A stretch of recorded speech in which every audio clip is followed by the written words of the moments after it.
Bu qiz atiga 5 oy ichida 1,5 million obunachi yig'di. Ushbu videoda biz Arina Rikovani sirlarini ochamiz. Hamma Reels prodyuserlari uni fosh qilishga urinyapti. Aytishlari bo'yicha kuniga 4 ta, 5 ta, 7 tagacha video qo'ygani uchun algoritmlar uni yaxshi ko'rishyapti. Aslida bu unaqa ishlamaydi. O'tda faqat haqiqiy mutaxassis sezadigan maxsus fishkalar bor. Hozir ketma-ket sanab beraman. Birinchisi, uni hamma videolari juda ham qiyin muammolarga oson yechim beradi. Masalan, qanaqa qilib oyoq qismini ozdirish yoki qanaqa qilib tez ozish va u o'zini ko'z-ko'z qilmaydi. Shunchaki sizda qanaqa muammo bor, men unga bunaqa usul orqali yordam beraman degan fishkani qo'llaydi. Ikkinchidan, deyarli har bir videoda u o'zi gapiradi. Gap shundaki, inson ovozi har qanaqa raqs yoki chiroyli kadrlardan ko'ra yaxshiroq ta'sir qiladi. Aynan ovoz ishonch uyg'otadi.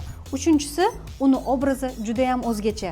U juda ham oddiy, boshqa fitnes blogerlarga o'xshab yuzini kosmetologik o'zgartirib tashamagan, shunchaki xuddi qo'shni podyezdda yashaydigan qizga o'xshaydi, lekin hayotini tartibga soldi-yu va o'zini maqsadiga erishganini ko'rsatib bera olayotgandek his-tuyg'u uyg'otadi tomoshabinda.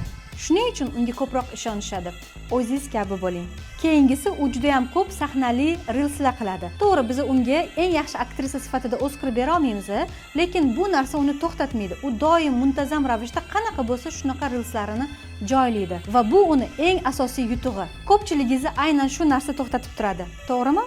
Yondashuv, xarizma, ovoz, samimiylik, eng muhimi muntazamlik. Talant, kreativlik va o'zgachalikka qaraganda yuqorida men aytgan narsalar ko'proq yutib chiqadi. Reels orqali jonli va maqsadli auditoriyani yig'ish hamda ularni monetizatsiya qilish bo'yicha o'zimni maxsus amerikalik blogerlardan o'rgangan sxemamni o'rganishni xohlasangiz, mana 14 kunlik marafonimda qatnashing. 14 kunlik marafon narxi va u haqidagi batafsil ma'lumotlarni opisiyaniyada yozib qoldirdim.